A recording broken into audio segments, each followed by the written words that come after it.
ദൈവനാമം വാഴ്ത്തപ്പെടുമാറാകട്ടെ. ദൈവത്തിൻ്റെ കൃപയാൽ എബ്രായ ലേഖനം എന്ന വിഷയത്തിൻ്റെ 8ാമത്തെ സെക്ഷൻ കടന്നു വരുവാൻ കർത്താവ് നമ്മെ സഹായിച്ചതോർത്ത് ഞാൻ ദൈവത്തെ സ്തുതിക്കുന്നു, സ്തോത്രം ചെയ്യുന്നു. നിങ്ങൾക്ക് എല്ലാവർക്കും കർത്താവായ യേശുക്രിസ്തുവിന്റെ നാമത്തിലെ സ്നേഹവന്ദനങ്ങളെ അറിയിക്കുകയാണ്. നിങ്ങൾ നൽകുന്ന പ്രോത്സാഹനത്തിന്, സഹകരണത്തിന് ഞാൻ നന്ദി പറയുന്നു. ദൈവം നിങ്ങളെല്ലാവരെയും ധാരാളമായി അനുഗ്രഹിക്കുമാറാകട്ടെ. ഞാൻ കഴിഞ്ഞ സെക്ഷനിൽ എബ്രായ ലേഖനത്തിൻ്റെ 9ാം അധ്യായത്തിൻ്റെ 28ാമത്തെ വാക്യം വരെ ധ്യാനിച്ചുകൊണ്ടിരിക്കുകയായിരുന്നു. നാം ഇന്ന് 10ാം അധ്യായത്തിൻ്റെ 1ാമത്തെ വാക്യം മുതൽ നമ്മൾ ചെന്ന് തുടരുകയാണ്. നിരന്തരമായി ഈ പാഠ്യ പദ്ധതിയിൽ ചേർന്ന് ദൈവനം കേൾക്കുകയും പഠിക്കുകയും ചെയ്ത് നിങ്ങൾക്ക് എല്ലാവർക്കും ഞാൻ ഒരിക്കലും നന്ദി പറയുന്നു. ഏറിയ ബന്ധപ്പാടുകളുണ്ടായിരുന്നു നിങ്ങൾക്ക്. അതോടൊപ്പം തന്നെ കാലാവസ്ഥ പ്രതികൂലങ്ങളിൽ പല സ്ഥലങ്ങളിലും നെറ്റ് ലഭിക്കാതെയും മഴ കാരണം കറണ്ട് ഇല്ലാതെയൊക്കെ പല നിലകളിലുള്ള തടസ്സങ്ങളൊക്കെ ഉണ്ടായിട്ടും നിങ്ങൾ ആരും തന്നെ പഠനത്തിൽ നിന്ന് പുറകോട്ട് പോയില്ല. അതെല്ലാം ഓർത്തി ശ്രദ്ധിക്കുന്നു. അപ്പോൾ തന്നെ പുതിയ വ്യക്തികളിലേക്കും കൂടെ ഇത് പരമാവധി എത്തിക്കുവാനായിട്ട് നിങ്ങളെ ഉത്സാഹിക്കണം. സന്ദേശങ്ങൾ ഷെയർ ചെയ്യുക. തുറന്നും ശുശ്രൂഷ കൊടുത്ത് പ്രാർത്ഥിക്കണം. നിങ്ങൾക്കിത് അനുഗ്രഹമാകുന്നത് പോലെ മറ്റുള്ളവർക്ക് അനുഗ്രഹമായി തീരണം. ദൈവവചനം പഠിക്കുവാൻ ഞങ്ങളൊരു ചെറിയ വഴിത്താര തുറന്നിട്ട് തരികയാണ്. നിങ്ങളതിൽ കൂടുതൽ കാര്യങ്ങൾ പഠിച്ച് നിങ്ങൾ മറ്റുള്ളവരെ പഠിപ്പിക്കാനായിട്ട് ഉത്സാഹിക്കണം. കർത്താവ് നിങ്ങളെല്ലാവരെയും ധാരാളമായി സഹായിക്കട്ടെ, അനുഗ്രഹിക്കട്ടെ. നമ്മൾ 10ാം അധ്യായത്തിൽ 1ാം വാക്യം വായിക്കുന്നു. ന്യായപ്രമാണം വരുവാനുള്ള നന്മകളുടെ നിഴലല്ലാതെ കാര്യങ്ങളുടെ സാക്ഷാൽ സ്വരൂപമല്ലായകൊണ്ട് ആണ്ടുതോറും ഇടപെടാതെ കഴിച്ചു വരുന്ന അതേ യാഗങ്ങളാൽ അടുത്തു വരുന്നവർക്ക് സൽഗുണപൂർത്തി വരുത്തുവാൻ ഒരു നാളും കഴിവുള്ളതല്ല. ന്യായപ്രമാണം എന്തായിരുന്നു എന്ന് വിവരിച്ചിരിക്കുകയാണ്. രഥചുരുക്കത്തിലേ ഉള്ളൂ. അത് ആചരിക്കുന്ന ആളുകൾക്ക് സൽഗുണപൂർത്തി വരുത്തുവാൻ അതൊരു നാളും സാധ്യമുള്ളതല്ലായിരുന്നു. അല്ലെങ്കിൽ ആരാധനക്കാർക്ക് ഒരിക്കൽ ശുദ്ധി വന്നതിന് ശേഷം പാപങ്ങളെക്കുറിച്ചുള്ള മനോപാതം പിന്നെ ഇല്ലായകൊണ്ട് യാഗം കഴിക്കുന്നത് നിന്നു പോകയില്ലയോ? ഇപ്പോഴോ ആണ്ടുതോറും അവയാൽ പാപങ്ങളുടെ ഓർമ്മ ഉണ്ടാകുന്നു. കാളകളുടെയും ആട്ടുകൊറ്റന്മാരുടെയും രക്തത്തിന് പാപങ്ങൾ നീക്കുവാൻ കഴിയുന്നതല്ല. അപ്പോൾ അവരുടെ യാഗം ന്യായപ്രമാണപ്രകാരമുള്ള യാഗങ്ങളായിരുന്നു തന്നെയും അതിനെന്തുണ്ടായിരുന്നില്ല, സദാകാലത്തേക്കുള്ളതായ ഒരു സൽഗുണപൂർത്തി വരുത്തുവാനുള്ളതായ കഴിവോ ശക്തിയോ ഉണ്ടായിരുന്നില്ല. ആകയാൽ ലോകത്തിൽ വരുമ്പോൾ ഹനനയാഗവും വഴിപാടും നീ ഇച്ഛിച്ചില്ല. എന്നാൽ ഒരു ശരീരം നീ എനിക്ക് ഒരുക്കിയിരിക്കുന്നു. സർവാംഗ ഹോമങ്ങളിലും പാപയാഗങ്ങളിലും നീ പ്രസാദിച്ചില്ല. അപ്പോൾ ഞാൻ പറഞ്ഞു, ഇതാ ഞാൻ വരുന്നു, പുസ്തകച്ചുരുളിൽ എന്നെക്കുറിച്ച് എഴുതിയിരിക്കുന്നു, ദൈവമേ നിന്റെ ഇഷ്ടം ചെയ്യുവാൻ ഞാൻ വരുന്നു എന്ന് അവൻ പറയുന്നു. കർത്താവായ യേശുക്രിസ്തുവിന്റെ ആഗമനത്തെക്കുറിച്ച് പറയുന്നത് അവൻ വരുന്നു എന്നാണ്. ഞാൻ ഏതോ സെക്ഷനിൽ ഓർമ്മിപ്പിച്ചിട്ടുള്ളതുപോലെ മുമ്പേ ഉണ്ടായിരുന്നു മറ്റൊരിടത്ത്, അവിടുന്ന് ഇങ്ങോട്ട് വരികയാണ്. ന്യായപ്രമാണ പ്രകാരം കഴിച്ചിരുന്ന യാഗങ്ങളും വഴിപാടും സർവാംഗ ഹോമങ്ങളും പാപയാഗങ്ങളും നിശ്ചയിച്ചില്ല, അവയിൽ പ്രസാദിച്ചമില്ല എന്നിങ്ങനെ പറഞ്ഞ ശേഷം ഇതാ ഞാൻ നിന്റെ ഇഷ്ടം ചെയ്യുവാൻ വരുന്നു എന്ന് പറഞ്ഞുകൊണ്ട് അവൻ രണ്ടാമത്തേതിനെ സ്ഥാപിപ്പാൻ ഒന്നാമത്തിന് നീക്കിക്കളയുന്നു. ന്യായപ്രമാണ പ്രകാരമുള്ള യാഗങ്ങളെ കൊണ്ട് സൽഗുണപൂർത്തി സാധിക്കാത്തത് കൊണ്ട് ഇവിടെ കർത്താവായ യേശു എന്ത് ചെയ്തു? അതിനെ നീക്കിക്കളഞ്ഞുകൊണ്ട് രണ്ടാമത്തതായ തൻ്റെ യാഗത്താൽ ആത്മരക്ഷ സൽഗുണപൂർത്തി സദാകാലത്തേക്ക് വരുത്തുവാനായിട്ട് കർത്താവ് ഇവിടെ ശ്രമിക്കുകയാണ്. അടുത്തത് ആ ഇഷ്ടത്തിൽ നാം യേശുക്രിസ്തു ഒരിക്കലായി കഴിച്ച ശരീരയാഗത്താൽ വിശദീകരിക്കപ്പെട്ടിരിക്കുന്നു. കർത്താവായ യേശുക്രിസ്തു യാഗത്താൽ നമ്മൾ എന്തായിരുന്നു? നമ്മൾ വിശദീകരിക്കപ്പെട്ടിരിക്കുകയാണ്. എന്നിട്ട് അടുത്തത്, ഏത് പുരോഹിതനും ദിവസേന ശുശ്രൂഷിച്ചും പാപങ്ങളെ പരിഹരിപ്പാൻ ഒരുനാളും കഴിയാത്ത അതേ യാഗങ്ങളെ കൂടെ കൂടെ കഴിച്ചും കൊണ്ട് നിൽക്കുന്നു. യേശുവോ പാപങ്ങൾക്ക് വേണ്ടി ഏകയാഗം കഴിച്ചിട്ട് എന്നേക്കും ദൈവത്തിന് വലത്തുഭാഗത്ത് ഇരുന്നുകൊണ്ട് എൻ്റെ ശത്രുക്കൾ തന്നെ പാതപീഠമാകുവോളം കാത്തിരിക്കുന്നു. ഏകയാഗത്താൽ അവൻ വിശദീകരിക്കപ്പെടുന്നവർക്ക് സദാകാലത്തേക്കും സൽഗുണപൂർത്തി വരുത്തിയിരിക്കുന്നു. പഴയ നിയമത്തിൽ പറയുന്ന യാഗങ്ങൾ സദാകാലത്തേക്കുമുള്ള സൽഗുണപൂർത്തി വരുത്തുവാൻ പര്യാപ്തമല്ലാതിരിക്കുമ്പോൾ കർത്താവായ യേശു ക്രിസ്തു തന്നെ ക്രൂശുമരണത്തിലൂടെ എന്ത് ചെയ്തിരിക്കുകയാണ്? സദാകാലത്തേക്കുമുള്ള സൽഗുണപൂർത്തി വരുത്തിയിരിക്കുകയാണ്. അത് പരിശുദ്ധാത്മാവ് നമുക്ക് സാക്ഷീകരിക്കുന്നു. ഈ കാലം കഴിഞ്ഞ ശേഷം ഞാൻ അവരോട് ചെയ്യുവാൻ നിയമം ഇങ്ങനെയാകുന്നു: എൻ്റെ ന്യായപ്രമാണം അവരുടെ ഉള്ളിലാക്കി അവരുടെ ഹൃദയങ്ങളിൽ എഴുതുമെന്ന് കർത്താവിൻ്റെ അരുളപ്പാട് എന്നരുളി ചെയ്ത ശേഷം അവരുടെ പാപങ്ങളെയും അകൃത്യങ്ങളെയും ഞാൻ ഇനി ഓർക്കുകയില്ല എന്നരുളി ചെയ്യുന്നു. എന്നാൽ ഇവയുടെ മോചനമുള്ളിടത്ത് ഇനിമേൽ പാപങ്ങൾക്ക് വേണ്ടി ഒരു യാഗവും ആവശ്യമില്ല. കേട്ടോ, കർത്താവായ യേശുക്രിസ്തുവിനോട് ലഭിച്ച പാപക്ഷമ എന്നുള്ളത് എന്താണ്? എന്നേക്കുമുള്ള പാപക്ഷമയാണ്. അല്ലേ? നമ്മൾ വായിച്ചെന്താണ്? അവൻ നമ്മുടെ ഇനി പാപങ്ങളെ അകൃത്യങ്ങളെയും ഓർക്കുന്നില്ല. മനുഷ്യരുടെ തെറ്റി നമ്മൾക്ക് പലപ്പോഴും ഓർക്കും, അല്ലേ? ക്ഷമിച്ചു എന്ന് പറയുകയും പിന്നെ അത് ഓർക്കുകയും ചെയ്യും. അതാണ് നമ്മുടെ കുഴപ്പം. പക്ഷെ ദൈവം അങ്ങനെയല്ല. ഇവൻ ക്ഷമിച്ചു എന്ന് പറഞ്ഞാൽ ക്ഷമിച്ചു എന്ന് തന്നെയാണ്, പിന്നെ അത് ഓർക്കുന്നില്ല എന്നുള്ളതാണ്. നിന്റെ പാപങ്ങളെ ഞാൻ ഭാണ്ഡത്തിലാക്കി സമുദ്രത്തിൻ്റെ ആഴങ്ങളിലേക്ക് എറിഞ്ഞു കളയുന്നു. ഒരിക്കലും തിരിച്ചു വരാതെ വണ്ണം, ഒരിക്കലും ഓർക്കാതെ വണ്ണം എന്നെ ഉപേക്ഷിക്കുക. അതുകൊണ്ട് തന്നെ പറയുന്നതാണ്, ഇനി പാപങ്ങളുടെ മോചനത്തിന് വേണ്ടിയിട്ട് നീ യാഗത്തിനൊന്നും ആവശ്യമില്ല. ഇന്ന് മനുഷ്യൻ പാവങ്ങൾ മോചിക്കിട്ടാൻ വേണ്ടി പല യാഗം നടത്തുന്നുണ്ട്. എന്നാൽ അതിനെ പറയുന്നത് ഇനി പാവങ്ങളുടെ മോചനത്തിന് വേണ്ടി ഒരു യാഗത്തിൻ്റെ ആവശ്യമില്ല. കാരണം എന്താണ്? കർത്താവായ യേശു ക്രിസ്തു ഒരിക്കലായി യാഗമായി തീർന്നതിലൂടെ എന്നേക്കുമുള്ള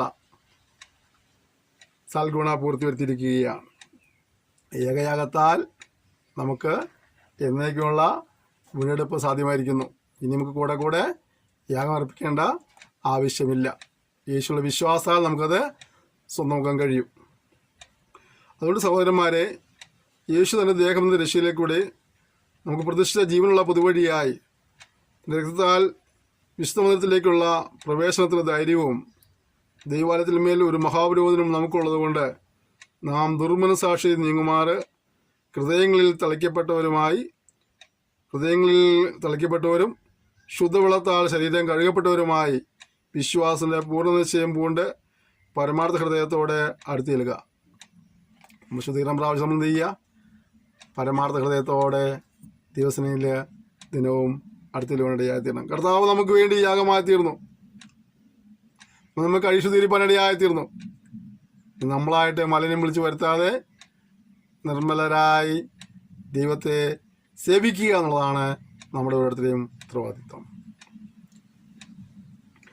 പ്രത്യാശയുടെ സ്വീകാര്യം നാം മുറുകെ പിടിച്ചുകൊള്ളുക. വാഗ്ദത്തം ചെയ്തവൻ വിശ്വസ്തനല്ലോ.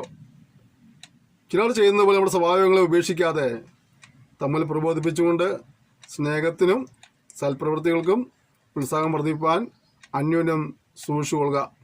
നാൾ സമീപിക്കുന്നത് കാണുന്തോറും അത് അധികമായി ചെയ്യേണ്ടതാകുന്നു. ഇവിടെ ഇന്നിനം പ്രത്യാശ സ്വീകാരം നാം മുറുകെ പിടിക്കണം. കുഴപ്പിപ്പോകുന്ന ജീവിതമല്ല, വിശ്വാസം ഉറപ്പുള്ളവരായിട്ട് മുഴുവൻ കർത്താവിനെ സഹായിക്കുമാറാകട്ടെ. പ്രത്യാശ സ്വീകാരം നാം മുറുകെ പിടിക്കണം. അടുത്തെന്താ പറയുന്നത്? വാഗ്ദത്തം ചെയ്തവൻ ആരാണ്? വിശ്വസ്തനാ. കുഞ്ഞെ, നിന്നെ വിളിച്ചവൻ വേറെ ആരുമല്ല, ദൈവമാ. ലോകത്തിലെ ആരെങ്കിലും വിളിച്ചിരുന്നെങ്കിൽ അവർക്ക് വാക്കുകൾക്ക് ചിലപ്പോൾ മാറ്റം വന്നേക്കാം. നേതാക്കന്മാരുടെ വാക്കുകൾക്ക് മാറ്റം സംഭവിക്കാം, അധികാരികളുടെ വാക്കുകൾക്ക് മാറ്റം സംഭവിക്കാം, മാതാപിതാക്കളുടെയും മക്കളുടെയും ഭാര്യയുടെയും ഭർത്താവിൻ്റെയും ഒക്കെ വാക്കുകൾക്ക് മാറ്റം സംഭവിക്കാം. പക്ഷെ ദൈവത്തിൻ്റെ വാക്കുകൾക്ക് മാറ്റമില്ല. നീ അവനിൽ വിശ്വസിക്കുന്നെങ്കിൽ, നീ അവനിൽ ആശ്രയിക്കുന്നെങ്കിൽ, അവനെ അനുഗമിക്കുന്നെങ്കിൽ അവൻ്റെ വാക്കുകൾക്ക് യാതൊരു മാറ്റവുമില്ല. അവനൊരു കാര്യം തരാമെന്ന് തന്നിരിക്കും. അതുകൊണ്ട് കഴിഞ്ഞ കാലങ്ങളിൽ ദൈവിക ആരാധന കേട്ട പ്രിയപ്പെട്ടവരെ, ഇന്നും സാഹചര്യങ്ങൾ ഒരു പക്ഷേ പ്രതികൂലമായിരിക്കാം. കഴിഞ്ഞ കാലങ്ങളിൽ കേട്ടതായ വാഗ്ദത്തങ്ങൾക്ക് അനുസൃതമായ ഒരു കാര്യവും ഒരു സാഹചര്യവും അനുകൂലം കൺമുമ്പിലില്ലായിരിക്കാം. നിരാശപ്പെട്ടു പോകരുത്. വാഗ്ദത്തം നൽകിയവൻ വിശ്വസനായതുകൊണ്ട് നീ ഇന്നലകളിൽ കാതുകളിൽ കേട്ട ദൈവത്തിൻ്റെ ആലോചന നാളുകളിൽ വിടുതലായി, അനുഗ്രഹമായി, നന്മയായി, സന്തോഷമായി, സമാധാനമായി അതിൻ്റെ കൺമുമ്പിൽ കാണാൻ പോവുകയാണ്. വിശ്വസിക്കണം. സാഹചര്യങ്ങൾ ഒരുപക്ഷെ പ്രതികൂലമായിരിക്കാം, ഒരു ഘടകവും അനുകൂലമായിട്ടില്ലായിരിക്കാം. ഇതുകൊണ്ട് പിശാച് എന്ന് പറയുന്നത് നടക്കുന്നതൊക്കെ പറഞ്ഞേക്കും. പിശാചിൻ്റെ വാക്ക് വിശ്വസിക്കരുത്. ദൈവത്തെ വിശ്വസിക്കണം. ദൈവം അത്ഭുതം പ്രവർത്തിക്കും. ദൈവം സഹായിക്കും. ദൈവം ചെയ്തു തരും. ഓക്കെ, അടുത്തത്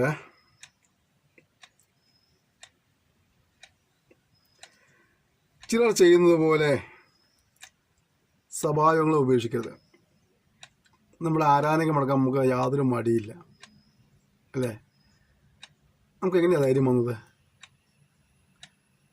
ഇവിടെ ആരാധന മുടക്കാതെ ജീവിക്കാൻ ശ്രമിക്കുക. എന്തെങ്കിലും എമർജൻസി ഉണ്ടായി, അത്യാപത്തോ അപകടങ്ങളൊക്കെ സംഭവിച്ചു, അല്ലെങ്കിൽ ആശുപത്രിയിലായിപ്പോയി, അങ്ങനെയൊക്കെ അല്ലാതെ നിസ്സാര കാര്യങ്ങൾക്ക് സഹായം മുടക്കുന്ന ആ പ്രവണത ഒന്ന് ഒഴിവാക്കുക. സഹായം നിങ്ങൾ മുടക്കരുത്. അടുത്തത് തമ്മിൽ പ്രബോധിപ്പിക്കണം. തമ്മിൽ പ്രബോധിപ്പിക്കുക. അങ്ങോട്ടും ഇങ്ങോട്ടും പ്രബോധനം ആവശ്യമാണ്. അത് പ്രബോധിപ്പിക്കുക. അടുത്തത് സ്നേഹത്തിനും സൽപ്രവർത്തികൾക്കും ഉത്സാഹം വർദ്ധിപ്പാൻ അന്യോന്യം സൂക്ഷിക്കണം. പരസ്പരം സ്നേഹിക്കുന്നതിൽ ഒരു വർധനമുണ്ടാകണം. സൽപ്രവർത്തികൾക്ക് ഒരു വർധനമുണ്ടാകണം. നമ്മൾ അതിനൊക്കെ പഠിക്കുമ്പോൾ ചിന്തിക്കേണ്ടത്, എനിക്ക് സ്നേഹിക്കാൻ കഴിയുന്നുണ്ടോ ആദ്യം ചിന്തിക്കണം. ഞാൻ സ്നേഹിക്കുന്നതിൻ്റെ അടിസ്ഥാനത്തിലാണ് ചിന്തിക്കണം. എനിക്ക് എന്തെങ്കിലും കിട്ടും എങ്കിൽ ഞാൻ സ്നേഹിക്കും, കിട്ടുന്നില്ലെങ്കിൽ ഞാൻ സ്നേഹിക്കുന്നില്ല. ഇതാണ് നമ്മുടെ സ്നേഹത്തിൻ്റെ മുദ്രാവാക്യം.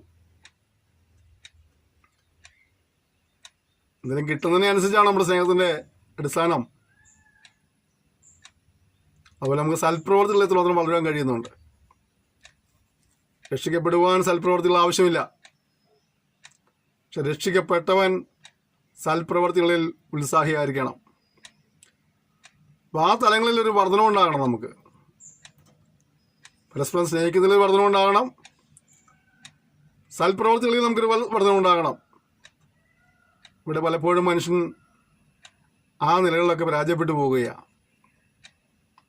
നാം വിവരണം പഠിക്കുമ്പോൾ നമ്മുടെ ജീവിതത്തിൽ ഒന്ന് കാണുവാൻ, കുറവുകളെ മനസ്സിലാക്കുവാൻ, അവയെ ഏറ്റുപറയുവാൻ, ഉപേക്ഷിപ്പാൻ ഒരു പുതിയ തീരുമാനത്തോടെ, ഒരു പുതിയ സമർപ്പണത്തോടെ കൊണ്ടുപോകാൻ കർത്താവ് ഓരോരുത്തരും സഹായിക്കുമാറാകട്ടെ.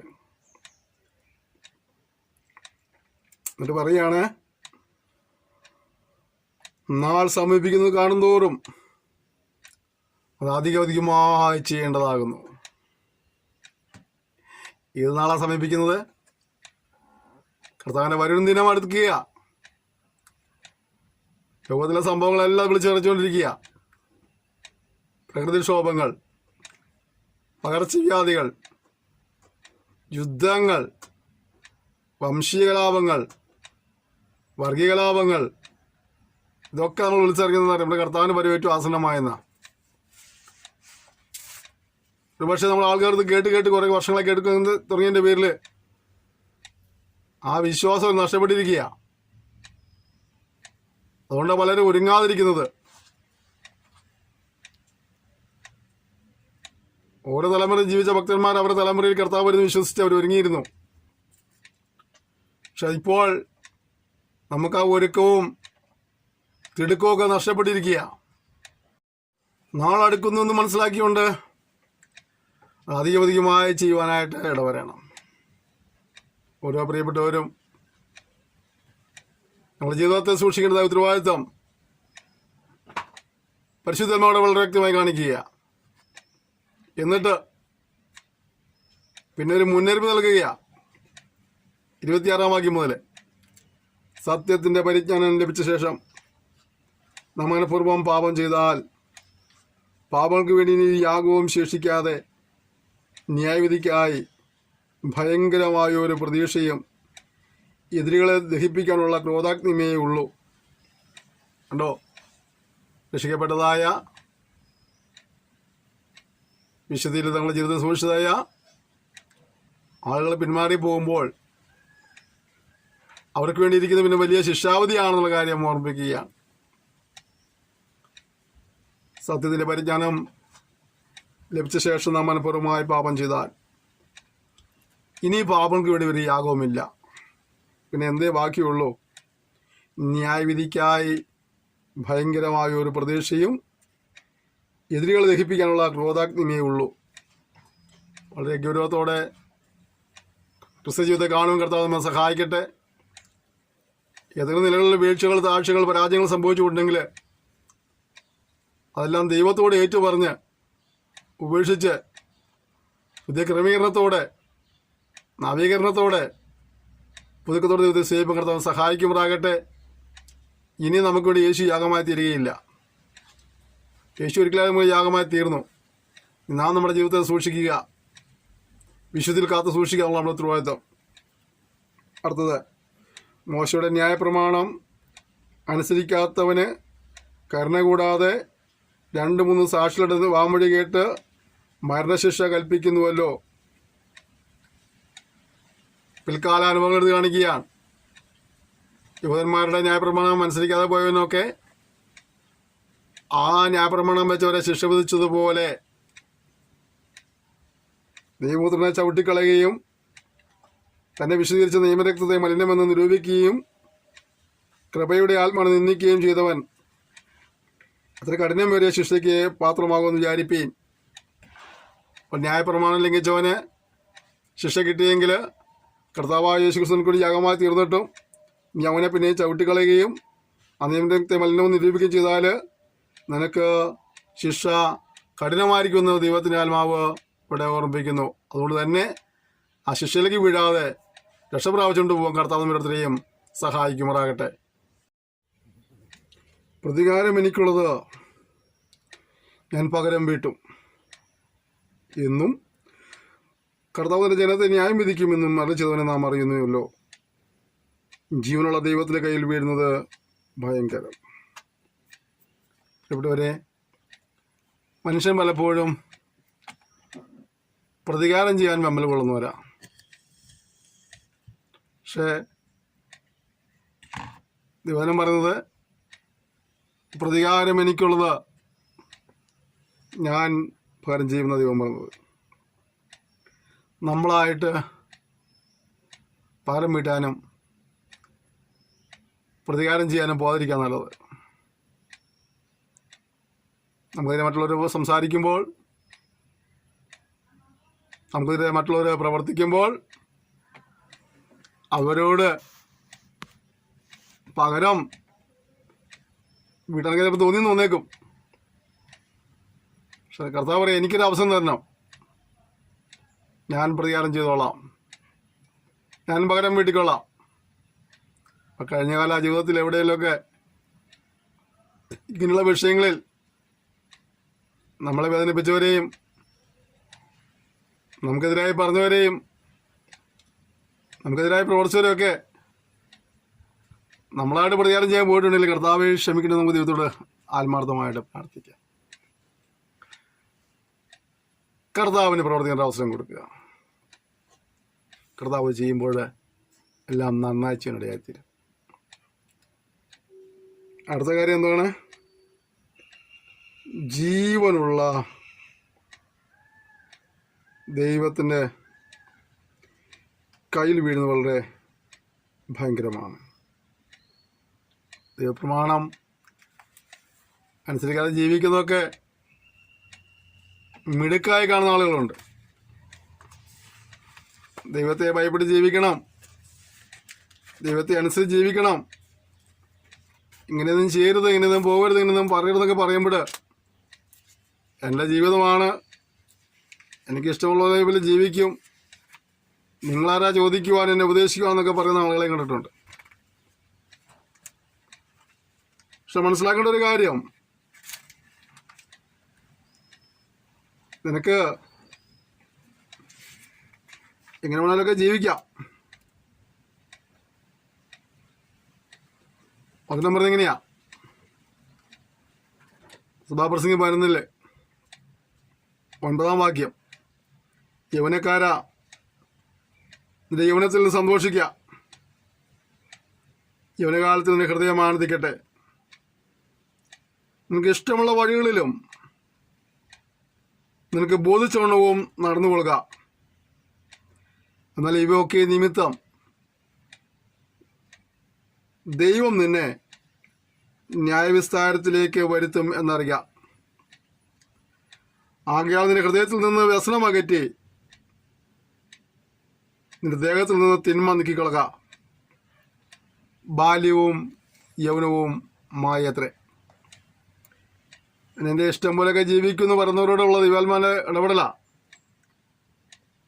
നിനക്ക് എങ്ങനെയും ജീവിക്കാം, ഇഷ്ടമുള്ള വഴിയിലൊക്കെ പോകാം, ബോധിച്ചോണ്ട് നടക്കാം. പക്ഷെ ഇവയൊക്കെ നിമിത്തം ദൈവം നിന്നെ എന്ത് ചെയ്യും? ന്യായവിസ്താരത്തിൽ വരുത്തും. അതുകൊണ്ട് നീ എന്ത് ചെയ്യണം? നിന്റെ ഹൃദയത്തിൽ നിന്ന് വ്യസനം അകറ്റി നിന്റെ ദേഹത്തിൽ നിന്നും തിന്മ നീക്കിക്കളക.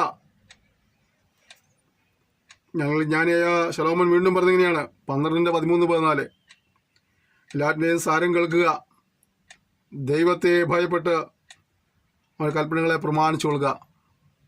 അതാകുന്നു സകല മനുഷ്യർക്കും വേണ്ടുന്നത്.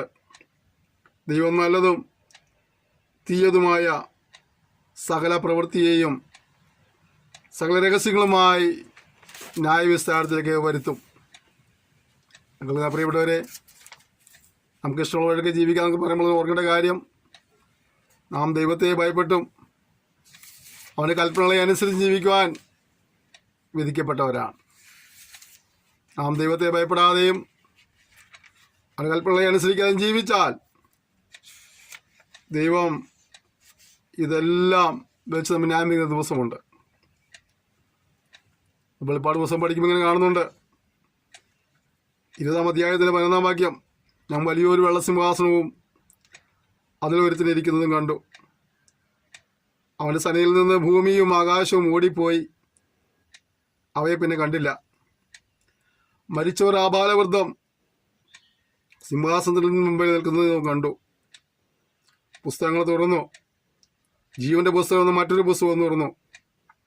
പുസ്തകങ്ങളിൽ എഴുതിയിരുന്നതിന് ഒത്തവണ്ണം മരിച്ചവർക്ക് അവരുടെ പ്രവർത്തികൾക്കടുത്ത ന്യായവിധി ഉണ്ടായി.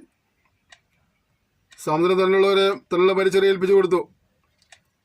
മരണവും പാതാളവും തങ്ങളിലുള്ള മരിച്ചവരെ ഏൽപ്പിച്ചു കൊടുത്തു. ഓരോരുത്തരും അവനവൻ്റെ പ്രവർത്തികൾക്കടുത്ത വിധിയുണ്ടായി. മരണത്തെയും പാതാളത്തെയും തീപ്പൊയ്കയിൽ തള്ളിയിട്ടു. ഈ തീപ്പൊയ്ക, രണ്ടാമത്തെ മരണം, ജീവപുസ്തകത്തിൽ പേരെഴുതി കാണുന്ന ജീവനെയും തീപ്പൊയ്കയിൽ തള്ളിയിടും. ഞങ്ങൾ പ്രിയപ്പെട്ടവരെ, വളരെ ഗൗരവത്തോടെ കാണുകയും മനസ്സിലാക്കുകയും അംഗീകരിക്കുന്ന ഒരു ഭാഗമാണ് കണ്ടത്. നേരത്തെ വായിച്ചിട്ടില്ലേ, ജീവനുള്ള ദൈവത്തിൻ്റെ കയ്യിൽ വീഴുന്നത് ഭയങ്കരമായ കാര്യമാണ്. വെളിപ്പാട് 21:8 പറയുന്നത് ഇങ്ങനെയാണ്, എന്നാൽ ഭീരുക്കൾ, അവിശ്വാസികൾ, അറയ്ക്കപ്പെട്ടവർ, കൊലപാതകന്മാർ, ദുർനടപ്പുകാർ, ക്ഷുദ്രക്കാർ, ബിംബാരാധികൾ എന്നിവർക്കും ബോഷ്ക് പറയുന്ന ഏവർക്കുമുള്ള ഓഹരി തീയും ഗന്ധവും കത്തുന്ന പൊയ്കയിലത്രേ രണ്ടാമത്തെ മരണം. അപ്പോൾ വളരെ സൂക്ഷിച്ച് ജീവിതത്തെ ക്രമീകരിക്കേണ്ട ഒരു ഉത്തരവാദിത്വം നമുക്ക് ഓരോരുത്തർ കൊണ്ടുവന്ന കാര്യം നാം മറന്നു പോകരുത്. ഇവിടെ നമ്മുടെ ഇഷ്ടപ്രകാരം ജീവിച്ച് പോയാൽ നാളുകൾ നമുക്ക് കാത്തിരിക്കുന്നത് ഒരു ന്യായവിധിയാണെന്നും ശിക്ഷാവിധിയാണെന്നും മറന്നു പോകരുത്. നമ്മൾ വെളിപ്പാട് 22:11 പഠിക്കുമ്പോൾ, അനീതി ചെയ്യുന്നവൻ ഇനിയും അനീതി ചെയ്യട്ടെ, അഴുക്കുള്ളവൻ ഇനിയും അഴുക്കടട്ടെ, നീതിമാൻ ഇനിയും നീതി ചെയ്യട്ടെ, വിശുദ്ധൻ ഇനിയും തന്നെ വിശദീകരിക്കട്ടെ. ഇതാ ഞാൻ വേഗം വരുന്നു, ഓരോരുത്തരും അവനവൻ്റെ പ്രവൃത്തിക്ക് തക്കവണ്ണം കൊടുപ്പാൻ പ്രതിഫലം എൻ്റെ പക്കലുണ്ട്. നീതിമാനുള്ള പ്രതിഫലവുമായി നീതികെട്ടിനുള്ള പ്രതികൂലമായ കർത്താവ് വരികയാണ്. അതുകൊണ്ട് തന്നെ നാം നമ്മുടെ ജീവിതത്തെ വളരെ സൂക്ഷിക്കേണ്ടത് നമ്മുടെ ഓരോരുത്തരെയും ഉത്തരവാദിത്തമാണ്. ജീവനുള്ള ദൈവത്തിന് കയ്യിൽ വീഴുന്നത് വളരെ ഭയങ്കരമായ കാര്യമായതുകൊണ്ട് കർത്താവായ യേശുവിൽ വിശ്വസിച്ച് ജീവരക്ഷ പ്രാപിച്ചുകൊണ്ട് പോകാൻ കർത്താവ് നമ്മെ സഹായിക്കട്ടെ. അതിനുവേണ്ടി ഒരുങ്ങുവാൻ നമ്മെ സമർപ്പിക്കുവാനെ കർത്താവ് ഈ സെക്ഷൻ മുഖാന്തരമായി ഇടപെട്ടതിനെ ആത്മാർത്ഥമായി ആഗ്രഹിക്കുകയും പ്രാർത്ഥിക്കുകയും ചെയ്യുകയാണ്. 32-ാം വാക്യം. എന്നാൽ നിങ്ങൾ പ്രവാസനം ലഭിച്ച ശേഷം നിന്ദകളാലും പീഡകളാലും കൂത്തുകാഴ്ചയായി ഭവിച്ചും ആ വക അനുഭവിക്കുന്നവർക്ക് കുട്ടികളായി തീർന്നും കഷ്ടങ്ങളാൽ വളരെ പോരാട്ടം കഴിച്ച പുറവുകാലം ഓർത്തുകൊള്ളുവീൻ. തടവുകാരോട് നിങ്ങൾ സഹതാപം കാണിച്ചതല്ലാതെ സ്വർഗത്തിൽ നിലനിൽക്കുന്ന ഉത്തമ സമ്പത്ത് നിങ്ങൾക്ക് ഉണ്ട് എന്നറിഞ്ഞ് സമ്പത്തുകളുടെ അപഹാരവും സന്തോഷവും സഹിച്ചുവല്ലോ. അതുകൊണ്ട് മഹാപ്രതിഫലമുള്ള നിങ്ങളുടെ ധൈര്യം തള്ളിക്കളയരുത്. ദൈവഷം ചെയ്ത് വാഗ്ദത്തം പ്രാപിപ്പാൻ സഹിഷ്ണുത നിങ്ങൾക്ക് ആവശ്യം. ഇനി എത്രയും അല്പകാലം കഴിഞ്ഞിട്ട് വരുവാനുള്ളവൻ വരും, താമസിക്കുകയുമില്ല. എന്നാൽ എൻ്റെ നീതിമാൻ വിശ്വാസാൽ ജീവിക്കും. പിന്മാറുന്നുവെങ്കിലോ എൻ്റെ ഉള്ളതിനവനിൽ പ്രസാദമില്ല. നാമോ നാശത്തിലേക്ക് പിന്മാറുന്നവരുടെ കൂട്ടത്തിലല്ല, വിശ്വസിച്ച് ജീവരക്ഷ പ്രാപിക്കുന്നവരുടെ കൂട്ടത്തിലത്രേ ആകുന്നു. പല കാര്യങ്ങളും നമ്മൾ ഈ അവസാന ഭാഗം ചിന്തിപ്പനിടയായിത്തീർന്നു. ഒടുവിൽ പറയുകയാണ്, നിങ്ങൾ ദൈവപ്രമാണത്തിൽ അന്യപ്പെട്ടു പോകാതെ ഇവിടെ ആയിരിക്കുമ്പോൾ കഷ്ടങ്ങളും നഷ്ടങ്ങളും സഹിക്കേണ്ടി വന്നാൽ സന്തോഷത്തോടെ സഹിച്ചുകൊണ്ട് ദൈവത്തെ സേവിക്കാനാണ് പറഞ്ഞത്. സന്തോഷം സഹിച്ചുകൊണ്ട്. കാരണം എന്താണ്? നമുക്ക് ഉത്തമ സമ്പത്ത് സ്വർഗത്തിലുണ്ടെന്നുള്ളതാണ്. ഇവിടെ നഷ്ടങ്ങളെ ലാഭമാക്കി തരുവാൻ കഴിയുന്ന, നഷ്ടപ്പെട്ടവയെ അനേകം മടങ്ങായി മടക്കി തരുവാൻ കഴിയുന്ന ഒരു ദൈവത്തെ നമ്മൾ സേവിക്കുന്നത്. യോബ് ദൈവത്തെ സേവിച്ച യോബ് തൻ്റെ ജീവിതത്തിൽ നഷ്ടപ്പെട്ടതൊക്കെ കർത്താവിനെ മടക്കി കൊടുക്കാനിടയായിത്തീർന്നു. പ്രിയപ്പെട്ടവരെ, കർത്താവിനെ അറിഞ്ഞതിൻ്റെ പേരിൽ പലർക്കും സ്വന്തം കടപ്പാട് നഷ്ടപ്പെട്ട ആളുകളുണ്ട്. ബന്ധുക്കൾ, മിത്രങ്ങൾ നഷ്ടപ്പെട്ട ആളുകളുണ്ട്. അതിലൂടെയുണ്ടായിരുന്ന എല്ലാ വസ്തുക്കളും നഷ്ടപ്പെട്ട ആളുകളുണ്ട്. പിതൃസ്വത്തിൽ നിന്ന് ലഭിക്കേണ്ട അവകാശം നഷ്ടപ്പെട്ട ആളുകളുണ്ട്. ജോലിയുടെ പ്രൊമോഷൻ നഷ്ടപ്പെട്ട ആളുകളുണ്ട്. ഉന്നത വിദ്യാഭ്യാസം മുടങ്ങിപ്പോയ ആളുകളുണ്ട്. യേശുവിനെ അറിഞ്ഞതിൻ്റെ പേരിൽ, യേശുവിൻ്റെ സാക്ഷ്യം വഹിച്ചതിൻ്റെ പേരിലൊക്കെ കഷ്ടങ്ങളും നഷ്ടങ്ങളും സംഭവിച്ച ഒരുപാട് പ്രിയപ്പെട്ടവരുണ്ട്. എങ്കിലും ഞാൻ പറയട്ടെ, അവരിലേറിയ പങ്കും ആ കഷ്ടങ്ങളിൽ നഷ്ടങ്ങളിൽ ക്ഷീണിച്ചു പോകാതെ ദൈവത്തെ വിശ്വസ്തയോടെ സേവിപ്പാനിടയായിത്തീർന്നു. അത് പിൽക്കാലങ്ങളിൽ അവർക്കും അവരുടെ തലമുറയ്ക്കില്ല അത് അനുഗ്രഹമായി തീർന്നു പോലെ തലമുറ ഇത് ചെയ്യുന്ന ദൈവമക്കളെ, നമ്മുടെ ജീവിതത്തിൽ കഷ്ടങ്ങളുണ്ടാകാം, നഷ്ടങ്ങൾ സംഭവിക്കാം. പക്ഷേ നാം എന്ത് ചെയ്യണം? വിശ്വാസത്തോടെ, പ്രത്യാശയോടെ ദൈവസന്നിധിയിലേക്ക് നോക്കിക്കൊണ്ട് ഇത് സേവയോടെ വരണം. അല്പകാലം കഴിഞ്ഞിട്ട് വരുവാനുള്ളവൻ വരും. നമ്മുടെ പ്രത്യാശയായവൻ അല്പകാലം കഴിഞ്ഞ് വരും. നമ്മുടെ കണ്ണിൽ നിന്ന് കണ്ണുനീരിൽ കുറച്ചുള്ളവരുടെ ആയിത്തീരും. നമ്മുടെ നിന്ദകൾക്ക് വിരാമം വിട്ടുകൊണ്ട്, നമ്മുടെ വേദനകൾക്ക് വിരാമം വിട്ടുകൊണ്ട്, നമ്മുടെ ദുഃഖങ്ങൾക്ക് വിരാമം വിട്ടുകൊണ്ട് അത് നമ്മെ എൻ്റെ മാറൂടെ ചേർത്ത് അണപ്പാനിടയായിത്തീരും. മനുഷ്യരുടെ കൂടെ ദൈവത്തിൻ്റെ കൂടാരം, അവനവരുടെ കണ്ണിൽ നിന്ന് കണ്ണീർ തുടച്ചുകൾ വായിക്കുന്നുണ്ട്. അക്ഷരാർത്ഥത്തിൽ സംഭവിക്കുന്ന ഒരു അനുഭവം കർത്താവ് വരുമ്പോൾ ഉണ്ടാകും. അതുകൊണ്ട് എന്തെല്ലാം സഹിക്കേണ്ടി വന്നാലും, എന്തെല്ലാം കേൾക്കേണ്ടി വന്നാലും, എന്തെല്ലാം നഷ്ടമായാലും അവനെ സേവിക്കുക, അവനെ ആരാധിക്കുക, അവനെ സാക്ഷ്യം വഹിക്കുക.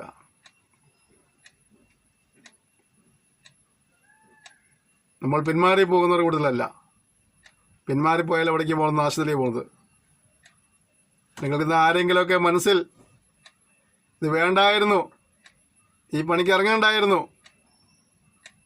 ഞാൻ നിന്നാൽ മതിയായിരുന്നു ചിന്തിക്കുന്നുണ്ടെങ്കിൽ പിന്മാറ്റത്തിൻ്റെ ആരംഭമാണ്. ഈ പിന്മാറിപ്പോയാൽ നാശത്തിലേക്ക് പോയിക്കൊണ്ടിരിക്കുകയാണ്. പിന്മാറിപ്പോയ ഒരുപാട് പേരുടെ അനുഭവം നമുക്കറിയാം. നമ്മൾ പിന്മാറി നാശത്തിൽ പോകാനുള്ള ഒരാളെ പിന്നെ നമ്മൾ വിശ്വസിച്ച് ജീവരക്ഷ പ്രാപിക്കാനുള്ളവർ കൂടുതലായിത്തീരണം. നമ്മൾ ഈ പാഠം പഠിക്കുമ്പോൾ ശാന്തമായി നമ്മൾ ചോദിക്കുന്ന ചോദ്യം ഞാനിപ്പോൾ ഏത് ഗണത്തിൽ പെടുന്നു എന്നുള്ളതാണ്. വിശ്വസിച്ച് ആത്മരക്ഷ പ്രാപിക്കുവാനും കഴിയുന്നുണ്ടോ? അതെയോ കഷ്ടങ്ങൾ വന്നപ്പോൾ, നഷ്ടങ്ങളുണ്ടായപ്പോൾ, നിന്ദിക്കപ്പെട്ടപ്പോൾ, പരിഹസിക്കപ്പെട്ടപ്പോൾ, അവഗണിക്കപ്പെട്ടപ്പോൾ, ഉപദ്രവിക്കപ്പെട്ടപ്പോഴൊക്കെ ഈ പാത വിട്ട് ഞാൻ വേറെ ഏതെങ്കിലും വഴി തിരിഞ്ഞിട്ടുണ്ടോ? ഞാൻ പിന്മാറിപ്പോയാൽ നാശത്തിലേക്കാണ് പോകുന്നത് മനസ്സിലാക്കിയുണ്ട് ദൈവത്തിലേക്ക് മടങ്ങി വരുവാനായിട്ട് പരിശുദ്ധാത്മാവ് നിങ്ങളെ ആഹ്വാനം ചെയ്യുകയാണ്. സത്യങ്ങളെ മനസ്സിലാക്കിയുണ്ട് ശക്തിയായ ദൈവത്തെ സേവിപ്പാൻ എന്ത് സഹിക്കേണ്ടി വന്നാലും സന്തോഷത്തോടെ സഹിച്ച് കർത്താവ് വരുമ്പോൾ അവൻ്റെ രാജ്യത്തിൽ എടുക്കപ്പെടുന്നവരെ കൂടുതലായി തീരുവാനായിട്ട് അവനോട് കൂടെ വരുംകാലം നിത്യത മുഴുവൻ ചെലവഴിക്കേണ്ടതിനായിട്ട് സമർപ്പിച്ച ദിവസങ്ങളിൽ ഒരുമിച്ച് പ്രാർത്ഥിക്കാം. ശരിയും കർത്താവായ യേശുവിനെ രക്ഷകനെ അംഗീകരിക്കാത്ത ആരെങ്കിലും കേൾക്കുന്നെങ്കിൽ അവൻ നിനക്കൂടെ വേണ്ടിയാണ് യാഗമായി തീർന്നത്. നിനക്കൂടെ വേണ്ടിയാണ് അവൻ പരിഹാര യാഗമായി തീർന്നത്. അത് വിശ്വസിച്ച് നീ ആത്മരക്ഷ പ്രാപിക്കുവാൻ ദൈവാത്മാവിനെ ആഹ്വാനം ചെയ്യുന്നു. പാവങ്ങളേറ്റ് പറഞ്ഞു ഉപേക്ഷിച്ച് ദൈവത്തെ ഭയപ്പെട്ടും അനുസരിച്ച് ജീവിച്ച് നിങ്ങളെല്ലാവരും രാജ്യത്തിൽ കാണപ്പെടട്ടെ എന്ന് ഞാൻ ആത്മാർത്ഥമായി ആഗ്രഹിക്കുന്നു, പ്രാർത്ഥിക്കുന്നു. നമുക്ക് ഒരുമിച്ച് ദിവസങ്ങളിൽ പ്രാർത്ഥി. സ്വർഗീയ പിതാവേ എന്ന സെക്ഷനായി സ്തോത്രം ചെയ്യുന്നു. നമ്മൾ സംസാരിപ്പാനിടയായി തീർന്നല്ലോ പിതാവേ, ഞങ്ങളുടെ ജീവിതത്തിൽ എന്നോട് ചേർന്നിരിപ്പാളെ കൃപ നൽകണമേ. നിന്നെ വിട്ട് ചിന്തിച്ചത്, എൻ്റെ പ്രമാണങ്ങൾ വിട്ട് അന്യപ്പെട്ടു പോയത്, നിനക്ക് ഇതല്ലാതെ നിങ്ങളെ പ്രവർത്തിച്ചത്, സംസാരിച്ചത് എല്ലാം കൂടെ ക്ഷമിക്കുമാറാകണമേ. ഞങ്ങളൊന്നുകൂടി നിങ്ങളെ കഴുകി ശുദ്ധീകരിക്കുകയും ലേമാരോട് ഞങ്ങൾ ചേർത്ത് നിർത്തുകയും ചെയ്യുമാറാണെന്ന് പ്രാർത്ഥിക്കുന്നു. പിതാവേ, ഭൂമിയിൽ ബലം സഹിക്കേണ്ടി വന്നാലും ബലം കേൾക്കേണ്ടി വന്നാലും ഭാവിയതിൽ നഷ്ടമായാലും നടുവിലൊക്കെ എൻ്റെ വചനങ്ങളെ പ്രമാണിച്ചുകൊണ്ട് എന്നോട് ചേർന്നിരിപ്പാളെ കൃപ നൽകപ്പെടുമാറാണെന്ന് പ്രാർത്ഥിക്കുന്നു. ഞങ്ങൾ ദ്രോഹിച്ചവരെയും ഞങ്ങളെ ഉപദ്രവിച്ചവരെയും ഞങ്ങൾ പകരം ചെയ്യാതെ അവസ്ഥ നിനക്ക് കൂട്ടി വന്നുകൊണ്ട് എൻ്റെ പ്രവർത്തിക്കായ ക്ഷമയുടെ കാത്തിരിപ്പാളെ കൃപയെ ഞങ്ങൾക്ക് നൽകപ്പെടുമാറാണെന്ന് പ്രാർത്ഥിക്കുന്നു. ഞങ്ങളുടെ ആയുസ് ഒരിക്കൽ പോലും പിന്മാറി പോകാൻ ഇടവരുന്നത് കർത്താവേ. പിന്മാറി ചിന്തയിൽ ആരെങ്കിലും ഇരിക്കുന്ന നീ അവരെയും മനസ്സിലഞ്ഞവരെയും ചേർത്ത് വരുത്തുമാറാണെന്ന് പ്രാർത്ഥിക്കുന്നു. വിശ്വസിച്ച് ജീവരക്ഷ പ്രാപിപ്പാൻ നീ എല്ലാവരെയും സഹായിച്ചാട്ടെ. തിരുനാമത്തെ പിന്നെയും മഹത്വപ്പെടുത്തിയാട്ടെ. ആരും ദൈവകോപത്തിന് പാത്രങ്ങളായി തീരാതെ, ദൈവശിക്ഷയ്ക്ക് പാത്രങ്ങളായി തീരാതെ കർത്താവായ യേശു ക്രിസ്തുവിൽ വിശ്വസിച്ച് ആത്മരക്ഷ കരസ്ഥമാക്കുവാൻ എല്ലാവരും സഹായിച്ചാട്ടെ. ഈ ശുശ്രൂഷയോർത്ത് പ്രാർത്ഥിക്കുന്നവരെയും സന്ദേശങ്ങൾ പങ്കുവയ്ക്കുന്നവരെയും താവേദിനു വേണ്ടി പ്രവർത്തിക്കുന്നവരെയും പ്രാർത്ഥിക്കുന്നവരെല്ലാം കർത്താവ് അനുഗ്രഹിക്കുമ്പോഴാണെന്ന് പ്രാർത്ഥിക്കുന്നു. തുടർന്നും കൃപയിൽ പോലെ ഞങ്ങൾ സഹായിച്ചാട്ടെ. യേശു നാം തന്നെ ആമേൻ. ക്ഷമയോടെ ഈ സന്ദേശം നിർവഹിച്ച നന്ദി പറയുന്നു. ദൈവം നിങ്ങളെല്ലാവരെയും ധാരാളമായി അനുഗ്രഹിക്കുമാറാകട്ടെ. കർത്താവിൻ്റെ വരവ് താമസിച്ചാൽ അടുത്ത സെക്ഷനിൽ നമുക്ക് വീണ്ടും ഒരുമിച്ച് കാണാം. അതുവരെയും കർത്താവ് തൻ്റെ വിസ്താരമില്ല ചെറുകടിയിൽ നമ്മെ സൂക്ഷിക്കുന്നതിനായിട്ട് പരസ്പരം നമുക്ക് ഓർത്ത് പ്രാർത്ഥിക്കാം. സന്ദേശങ്ങൾ പങ്കുവയ്ക്കണം, ശുശ്രൂഷ ഓർത്ത് പ്രാർത്ഥിക്കണം. ഇതുവരെ നിങ്ങൾ നൽകിയതായ എല്ലാ പ്രോത്സാഹനത്തിനുമായിട്ട് ഞാൻ നന്ദി പറയുന്നു. Thank you. May God bless you.